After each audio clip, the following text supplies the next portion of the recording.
When was the last time you felt bored? When was the last time you scrolled on your phone? And when you scroll on your phone, do you see these kinds of media? Now, it may seem like something people wouldn't really care about. I mean, come on, it's just a joke targeted towards the younger generation. Like, does any of these picture make sense towards the audience?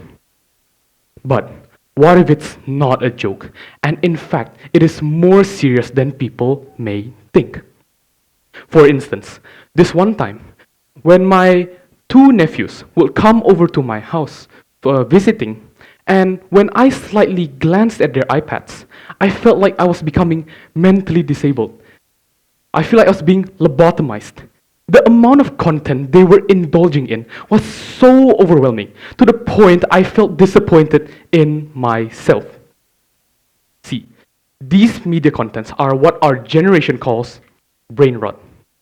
Brain rot is not any medical term or diagnosis that you can find anywhere in your plain old textbook.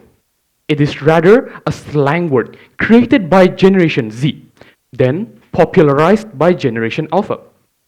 According to the Oxford Dictionary, brain rot can be defined as a perceived loss of intelligence or critical thinking skills, especially on the account of overconsumption of unchallenging or frivolous content posted online.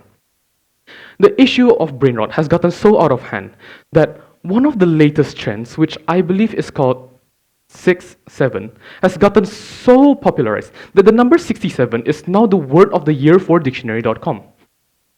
The issue is that these low-quality medias are directly aimed at the children's with developing minds. Their minds are not like a mini adult brain. They are still under construction for proper cognition. See, the fact that some of my audience, probably from the live as well, are trying to hold their laughter is an exact proof as to why this topic is so important. When the developing brain are repeatedly exposed to fast-paced, overstimulating, and low-effort content, they tend to adapt to it.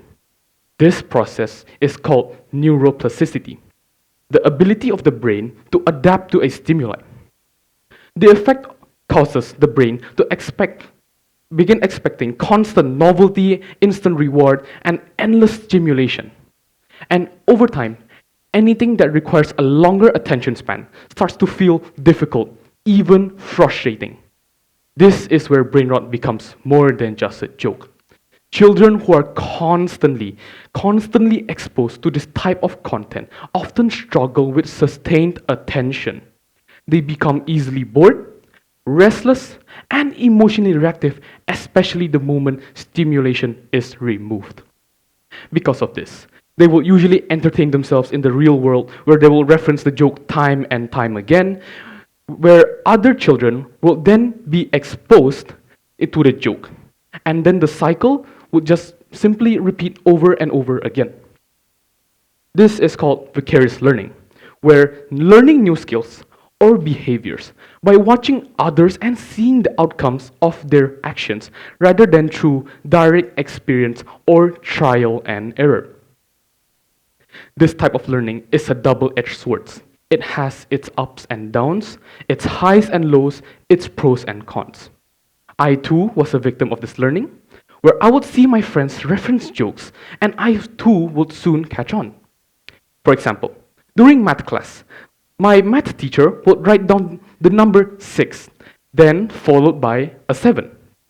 Immediately after, I would catch my friends around me holding in their laughter as a clear reminder this is my time as a 12th grader, so it's really strange for us young adults to laugh at something so meaningless and pointless.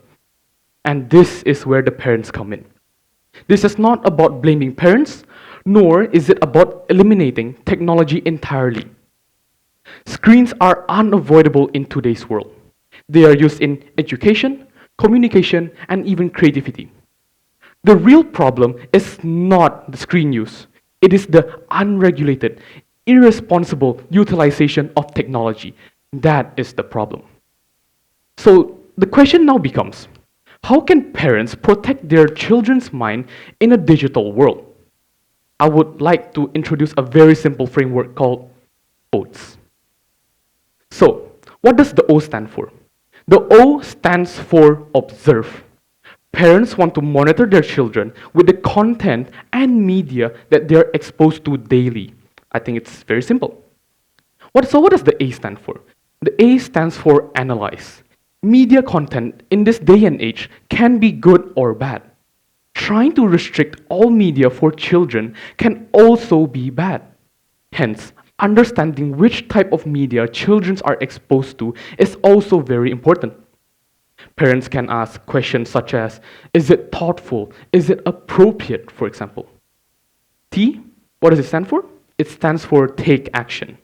Parents should take action regarding screen time if it gets out of hand. This doesn't mean banning all devices for children overnight, no, but more to restricting screen time for their children.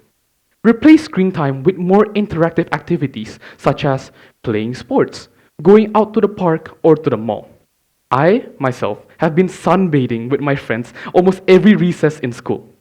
That way, not only can relationships be established, but reducing the risk of cognitive impairment too. Last but not least, we have S. S stands for stay involved. Parents will want to do the first 3 steps consistently until their children are more independent. Not only that, they also always have to understand the ever-growing and evolving content that is persistent in our world. Now, for those responsible siblings that are mature enough to recognize the silliness of brain rot, they can follow the EAT framework to guide their younger, less fortunate siblings. Where oats are for adults, eating them is what you should do. EAT in this case simply stands for engage, advise, teach. And I believe that they're quite self-explanatory enough. These 2 simple frameworks could easily prevent the ever-growing issue with minimum effort. So consider it as a win-win. Brain rot does not grow because parents are careless. It grows when screens replace interaction. This also does not occur overnight. It develops gradually through repeated exposure and habits that may seem harmless in the moment. But the good news is that just as the brain can adapt to overstimulation, it can also relearn how to focus, creativity, and patience. Preventing brain rot does not require perfection. It requires awareness. And every time a parent chooses conversation over scrolling, boredom over distraction, presence over convenience, they are protecting their children's mind. So the next time you see your child scrolling, remember to eat oats. Engage, advise, teach, observe, analyze, take action, and stay involved. Let's all have a world where the children can be less scrolling and in fact more doing. Thank you.